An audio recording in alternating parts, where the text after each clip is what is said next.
5, 4, 3, 2, 1. What's up, guys, and welcome back to Bible Fun with the Duns. Today we're discussing Psalms 27, 28, and 29. Let's get started.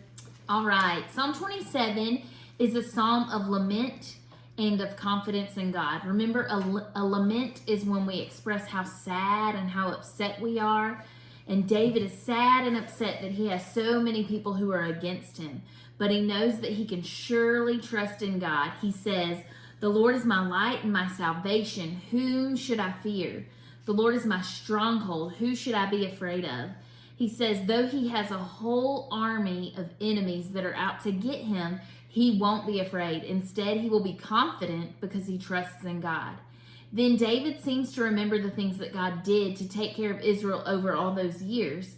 And after he takes the time to remember, he asks the Lord for help and simply to feel his presence.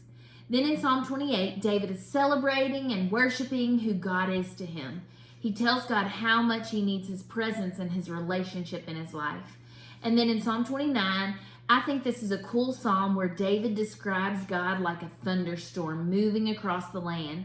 I love how this psalm shows God's power and God's might, and that God has control over all of his creation. He can make the huge thunderstorms, but he can also calm those storms.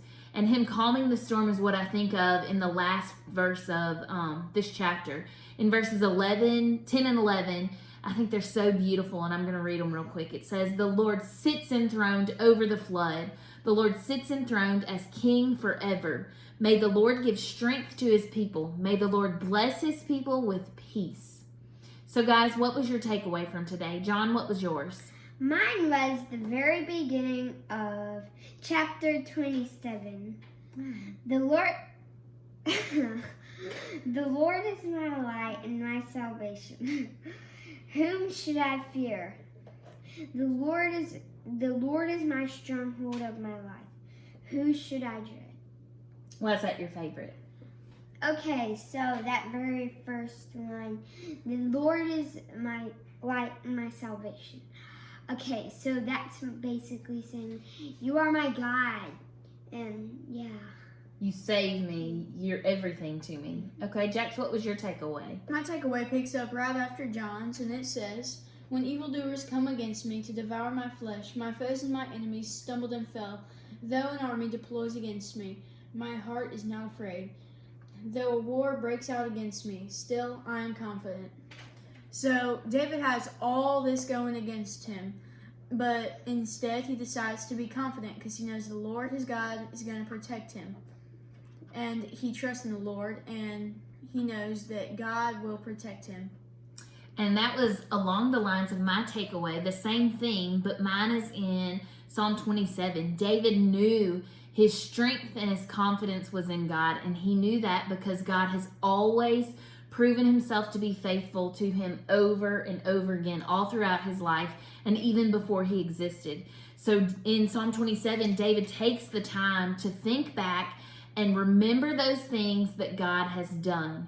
He remembered so that he could thank God and give him the honor and the glory for those things, but he also remembered for his own sake, as a reminder to himself. We're so forgetful as humans, and he needed a reminder of how good God is and how powerful and loving and caring God is. And by remembering what God did and who God is, he can see what God has done, and he knows that he'll do it again, and he can trust him for that. So that was my big theme today, remembering and the importance of remembering. And so our questions for y'all today: can you think back and remember some things that God has done in your own life? Talk about what God has done with your family and talk about it with God. And then I want you to check out our bonus video of us reading one of our favorite children's books by Ellie, Holcomb, and it's called Don't Forget to Remember. We will post the link in the comments.